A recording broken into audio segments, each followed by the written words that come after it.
Je commence ici en coupant la panse de bœuf, en la préparant pour notre recette.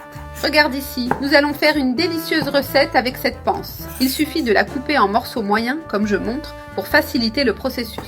Pour cette recette, je vais te montrer étape par étape comment je la prépare et comment obtenir une panse bien savoureuse et tendre. J'ai déjà tout coupé et maintenant, je la mets dans un grand récipient. Maintenant, j'ajoute ici 100 ml de vinaigre, assez pour bien couvrir. J'utilise du vinaigre blanc, idéal pour ce type de préparation. J'ajoute aussi une cuillère à café de sel pour renforcer le nettoyage. Je mélange bien pour que la panse soit bien imprégnée. Je laisse cette panse tremper dans le vinaigre blanc pendant 10 minutes. Pendant ce temps, j'ai déjà une casserole d'eau bouillante prête pour l'étape suivante. Ajoute une cuillère à café de curcuma à l'eau pour donner couleur et saveur. Et maintenant, j'ajoute la panse, que j'ai bien lavée pour enlever l'excès de vinaigre. Je mets toute la panse dans la casserole avec précaution. Elle est déjà toute dedans et je remue légèrement pour bien intégrer. Maintenant, je laisse cuire cette panse dans l'eau au curcuma pendant 15 minutes. Maintenant, je vais retirer la panse et bien l'égoutter. Je la mets maintenant dans la cocotte minute pour continuer la préparation. J'ajoute ici 2 oignons hachés pour donner du goût. Aussi une tomate hachée et une cuillère à café d'ail écrasé.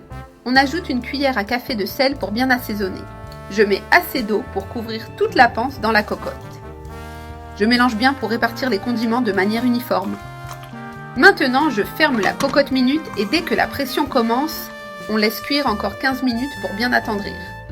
J'ai déjà relâché la pression de la cocotte, elle est prête à être ouverte. J'ouvre avec précaution pour continuer la recette.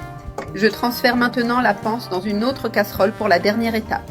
Je retire toute la panse de la cocotte avec précaution. J'ajoute une cuillère à café de chimichurri pour une touche spéciale. Une demi-cuillère à café de poivre noir pour rehausser la saveur. Et aussi une cuillère à café de paprika doux qui donne couleur et arôme.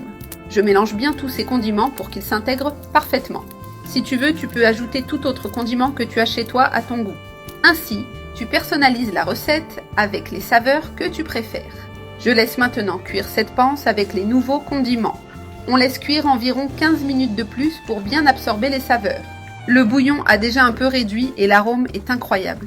Maintenant, j'ajoute du persil et de la ciboule hachée, indispensable. Je mélange bien les herbes pour apporter fraîcheur et couleur au plat. Regarde cette merveille, comme cette panse est bien assaisonnée et appétissante.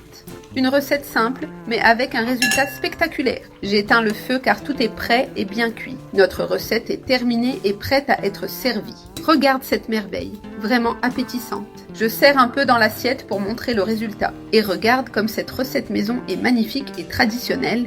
La saveur est incroyable.